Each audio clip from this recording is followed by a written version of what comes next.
Next podcast with Chris and Todd.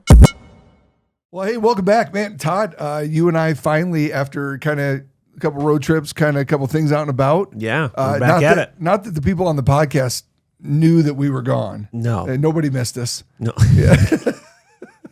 I don't know. You got some people listening. We do have a couple. Yes. I think we have a solid 6. Our moms, Yeah, you know.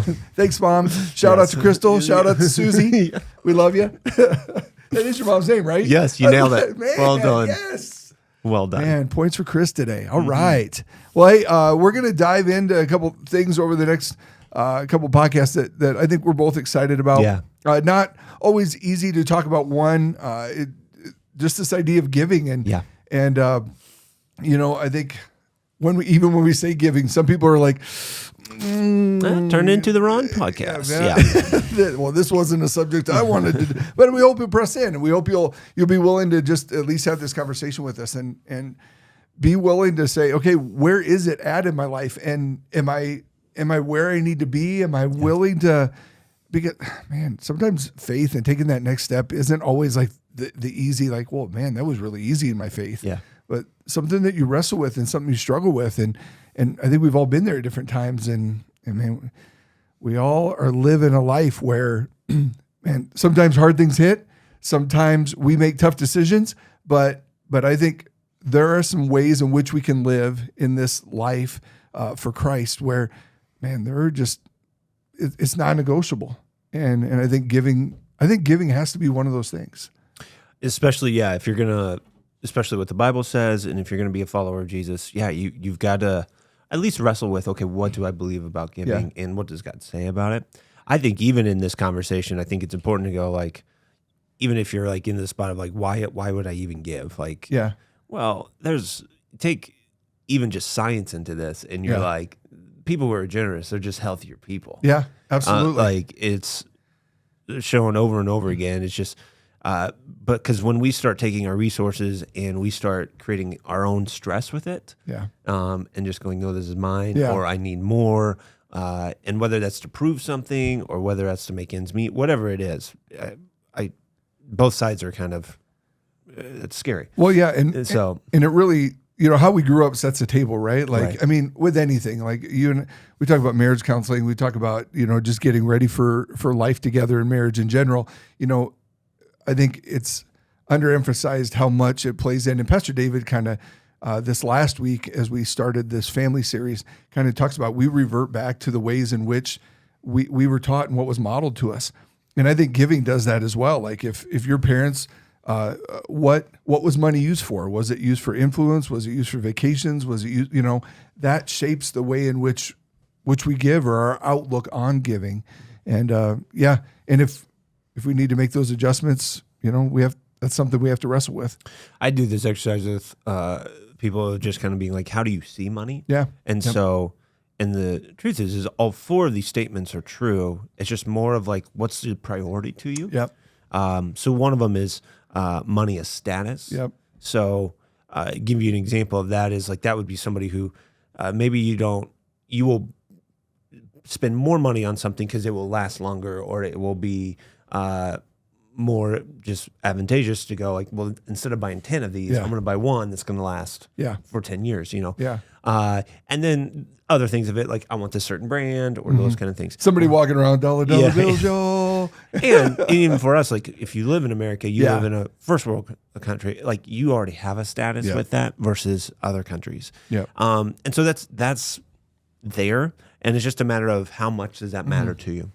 And then there's money as security. Sure. And so savings, all those kind of things. I think that's pretty strong in American culture. Like every time I do this with somebody, they always score high or very high in this area. On saving? Yeah. Okay. But just as money as security. Oh, sure. Having that emergency fund. They may not have it, but they think it's valuable. Yeah. Does No, that I would make agree. sense? No, Like, that does. and then money as enjoyment. So those are that's a group that's like, hey, you guys spend money to go on vacation. You guys spend money to go do something that's fun. And then the last one is, it's not the best wording, but I think money as influence is the best word, but money as control. Like the more money you have, the more things you can do, but also the more influence you have in some of that. And so that just kind of helps to begin to help even a person see, like, okay, if I was going to rate those 1 to 10, where would I put each one? No, I think those are important conversations, and the realization, like, because you and I have pretty similar conversations, I think, when it comes to premarital stuff, but also that next step is your money goes somewhere. So you have to determine where you line in one of those categories, or you have to determine to make a decision, because like I talk about, like, the 10-10-80 rule, like save 10, spend 10, or spend 80 and then tithe or give away 10%. So even in the midst of those conversations of 4, what is your view of money? Because it's going to go somewhere. Yeah. It doesn't just magically like, oh, well, we'll just take care of you. It's like, no, you have to have a perception of what and why you value what you do with your money. So, and I would think now going into like, hey, we all do this. We all value money. How we like, it's just a matter of like, who gets to control that? Is it just you? Yeah. Or is it God? And that becomes what Jesus talked about. Like, you can't be slave to 2 things. Yeah. Right? Yep. You can't be a master. Yeah. You'll even as far as you'll love one and hate the other. Yes. Like, and that's a strong dichotomy, right? Like love and hate. Like, wow, can't we all just get along? No, not when it comes. I don't think when it comes to money, you got to be careful. And I think people play that game. Yeah. They're like, no, I'm going to control my money, but I like God. Yeah. And God's like, no. That's not how this. By you doing that tells me you don't like me. Yeah. And so, and that's, I think, important to see. And I think people will struggle with that. But I think what God said throughout the beginning, he's like, I'm going to give you all this. I'm going to be very generous towards humanity. Sure. And you see how he set it up with the Israelites. There were sacrifices that they needed to make. They were called to bring their first fruits. And then, I mean, the Old Testament, you see it. And then eventually you see in this one, like, bring your tithe to the storehouse. Tithe was that. Bring 10%. Bring the first fruits of your income to this. And so that was set in Old Testament. And then people are like, well, all right, that's the Old Testament. Yeah. Jesus changed all that. Yeah. Well, if you're going to play that card, Jesus then took it to the next level. There's 10%. Then I would say give even more beyond that. Give everything you have. Give what has been given to you to help expand the ministry. And that's how Jesus lived. Yeah. Well, John Wesley said it. I think, give all you can to save all you can to give all you can, to make all you can. So that you can just be generous with whatever. I'm butchering that quote, but I know what the sentiment's the same. Like, just do everything you can to give everything away, to be generous. And that's, I mean, as you grow up, that gets tough, right? Like, that mentality of like, I have to give everything away. Like, I have to be generous. Do I have to give that away? I've been saving that. And all those internal conversations that kind of go along in our minds and bring us to a place of, again, wrestling, because, going back, now that we go back to it a lot, like the premarital stuff, like the 2 biggest things that wrestle with selfishness are money and sex. And you're always going to wrestle with this idea, if you view it as yours and what you've done and how you obtain this, I mean, you're always going to wrestle with that reality of like, okay, now what happens when I need to give some away, or when God works on my heart, or when I read something that says, it's not yours. I think there's 2 principles you've got to like think through, because it's like, if you think all the resources are yours, then it's like, well, wait a minute, you don't control the sun going up, you don't control the sun going down, you're giving yourself a lot more credit than it should be. And so to me, that's just a dangerous place to be, to where it's like, wait, who really gave you the ability to do this? Yeah, absolutely. And so, and then if you're going, okay, God's kind of in that, then I go, if he was that generous to you and he's asking for something back, like if the creator of this universe is asking like, hey, I think you should give, like, you saying no to that just seems okay. Yeah. You go back to that analogy that David had that one time. You remember the cupcake one? Yeah. Oh my word. Like, just that, you dial in something as delicious as cupcakes, and then you use it as a perfect analogy of like, okay, well, God says, just give me 1. You get the other 9. That's a pretty good deal. Right. Like, I mean, if the government would come, we've been doing it a little bit harsh, we're going to give you back some cupcakes, and everybody be like, well, bring on that better form of government. Come on. So yeah, I think when you get into that space, it becomes like, okay, I get those principles. Now, the tough part is when finances are tight, or when finances are, you're like, some people I've talked with, I'd love to, but I just, I can't. Yeah. Because financially, I can't make it all that work. And from what I've seen in that, there's just being willing to give God the first is going to help you have that trusting relationship that he can provide for you. And there will be some scary moments. Yeah, with that. I would agree. Evidence of that throughout the Bible. There's stories I could share with you of just people who are willing to do that, even though it didn't make sense. Yeah. And then God showed up. Yep. And so that's the other part. I was like, so many people want a real relationship with God. And I go, well, here's one of those tangible ways you can experience that. Absolutely. Like, he may not like bless you with all of these millions of dollars, but he may go, I'm going to take care of your needs. And you just see it happen over and over and over. Yeah, you have to break it down to that reality. Is like God never says, listen, I'm going to set you up for life. It's like God knows, I know what you need every day. And that goes back to, the wilderness and the, Moses leading the Israelites. Like that daily bread is like God never promised like, hey, we're going to set you up and it's going to be all good. No, listen, I want you to be dependent upon me for every day. And tomorrow is going to be another day, and I've got you then. So if you're willing to walk in a place of surrender and walk in a place of obedience to like, okay, I know that God already said it. So even though I see what I see, I have to remember and be reminded of what I know and what God has already told me. And that's tough because what we see when that bank account hits lower and lower and we've said yes to doing what we said we were going to do with tithing and giving back to him. You have to wrestle with those things. And I think it's important. It's like a lot of things. You make the decision to do it long before you have to make the decision to do it. Like what kind of life, important for newlyweds, important for just anything. What kind of life do you want to live? What kind of life of obedience do you want to be when it comes to Jesus? And I think when giving comes, making that decision long before you're stressed about the bank account, God's got you. I also think along with this, some people like just walking through like, hey, what are the hurdles that get in the way? We've talked through some of them already. Yep. Another one is like given to a church. Like God says, give 10% when he talks about storehouse, he talks about temple, like that is the church. Yep. And so, and for people, it's like, man, I don't want to give the church a blah, blah, blah. Yeah. I've seen them misuse money, all those kind of things. Yeah. And I would just say, okay, if you're at a church that's misusing money, it might be time to go to a different church. But on the other side of it, like there's also a point to where, no, I've given this money, what God chooses to do with it and who he's put in charge to lead that, I let that go. Yeah, that really is a trust conversation. You go to the church like, listen, if this reality of what you believe your church is doing, and that's why it's important, like, and it's easy to criticize from the cheap seats, right? Like, what are they doing? Ask a question, have a conversation, but realize that it's important to know that, man, am I a part of a church that is really putting their money where their mouth is? And are they willing to say, okay, are they going to be generous? And there's all kinds of really cool stories. And we've got some really cool stories about that reality too, of seeing God work in the ways that we've been able to get back to him as a church. And it's exciting. So, and I think you should ask that question. Yeah. Like you go to church, like, hey, how do you guys spend your money? What are you guys doing with this? And whoever's on staff should be able to answer some of that or find the person who can help answer some of that, because I think that's important to know. Like, that's why I love giving to Fountain Springs, just because I go, yep, I see the plan. I see what's going on. I know I'm on staff, but I also would go, I don't have any problem sharing that with people. Yep, absolutely. Because here's what we're going after.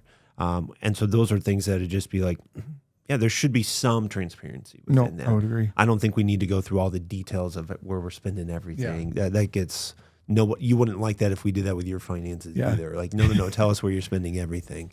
And so people would look at mine and be like, you spent how much on cookies last month? So we might have an issue. Wow. We might have an issue. Cut that back a little bit. That's right. Maybe you should cut that back, Chris. Yeah. And that's the part, is like everybody's going to have different opinions on that. I would agree. But I think what I like is God's going, hey, I trust you to navigate 80, 90% of that budget, if not more. Yeah. And then he goes, but I also trust you to give what I've told you to give. Mm-hmm. And I think over time, more I think that God bless you, he still wants it to be a sacrifice. So that percentages may change. Yeah. You may learn to live on, you know what, I can learn to live on 50 to 60% and give this other 50 to 40% away. I mean, to me, that's what I hope I can do as I get older and older. It's like the percentages keep going in this direction. To where we talk about at church, we go from nothing to something to schedule to sacrifice. And I think at some point when you hit that sacrifice, that's an ongoing conversation. Yeah, I would agree. Like God may bless you because he goes, if you're faithful with a little, I may give you more. Yeah. And I think that's it. I think there are opportunities that come in moments like that where God's like, okay, I see you walking this out. And people get to go on really crazy wild rides with that. Like I've got one friend that he's just like, yep, one year the wife and I were sitting around talking and we're like, we're going to go to 11%, see what happens. Yeah. And he goes, Chris, more money came in than went out. And we don't know how that happened. And then he goes, well, let's try this again. And he's just this real methodical guy. And I love him to death. He's such a good dude. And he goes, we're going to go to 12%. And he goes, same thing happened. And I don't know how it happened, but he goes, we're trusting God, believing that God's going to do this. And you have to be called. Again, this is not a status. This is not a, hey, God, look what I'm doing for you. This is a willing heart and a walk in obedience to say, listen, start somewhere. And you can hear this and maybe you don't give and you're like, 10% just seems daunting. Listen, that's God's best. God calls us to desire his best, to seek out his best, 10%, but start somewhere and begin to build that rhythm in your life. Begin to build that willingness of saying, okay, I'm going to do hard things. And, then we can even go to other stories, of people like, well, I'm going to begin to give today. And you and I probably could spend the rest of the time talking about those different individuals. I remember one time my buddy was like, Chris, I did it. I began giving today. And he had been praying for a bed for his kid and he had been praying for some grocery money. And I know that these are the stories that we all love, but this is real. Like as soon as he got home from church, somebody called and said, hey, I've got a bed for your kid. And the neighbor came over and said, hey, I'm cleaning out my fridge. Like I'm moving, and he's like, I knew God could do it, but I didn't know God would do it and stuff like that. And those are amazing. But sometimes it's just living a faithful life and nobody has to see or knows what God's doing in your life through your giving. And I think that's ultimately what it comes down to is, are you willing to be faithful? Yeah. To a God that loves you and cares about you and saved you. And when you're willing to be faithful, I think there'll be moments where you'll go, okay, I'm going to give what I should. And then maybe you see this, I've had it to where it's like I've given more and then all of a sudden you're like, I got paid extra for a wedding or something. You're just like, what? Okay, God, thank you for that. Yeah. But I've also done that and been like, okay, now my furnace just broke. Like, awesome. Like that's going to be, and so both sides of that, I think it's just this challenge of going, okay, but will I be faithful through absolutely. This? And letting God lead that. And ultimately, what I've seen is when people are willing to give, they find a freedom on the other side of it. Sure, absolutely. Like I've seen I can't think of one person who regretted doing that. Yeah. If anything, it provided more health. It provided a better dynamic in their relationship with the Lord. Like it just led them to a freedom that they did not know they could experience, especially when it came to their finances. Yeah. And I think that freedom literally, and I don't think you do this without ways in which your testimony grows that you can speak to the goodness of God. We sing that song, I will sing of the goodness of God. And all my life you've been faithful. And that faithfulness of a God that desires us to be faithful and the story that he writes in our lives out of that only challenges me more and more to say, okay, where have I not been as generous as maybe I could have been?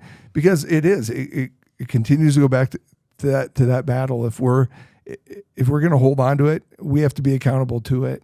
But if we're going to be generous with it, God's going to be like, okay, then let's do some stuff. And I think that's exciting to think about. So, and I think as Christians, we got to set the tone in this because we live in a world.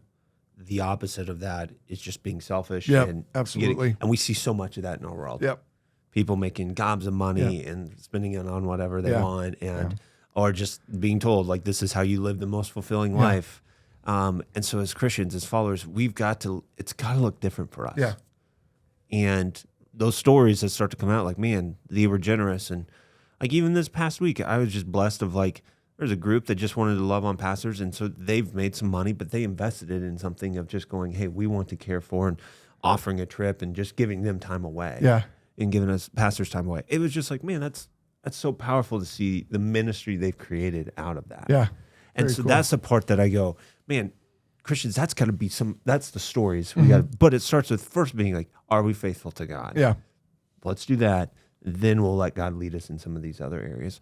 Because I think some do have the gifting of just, hey, I can just make money. Yeah. And that's okay. Yeah, absolutely. So, yeah.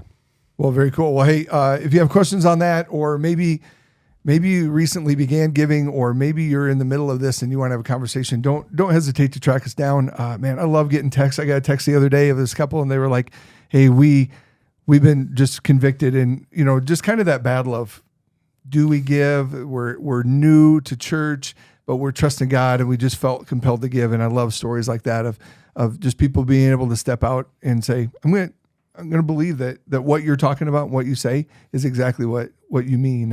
And I'm looking forward to hopefully touching base with them again and just following up. So it's exciting. A great resource if you want to even dive deeper into this. You're like, man, okay, I get it, but just would love.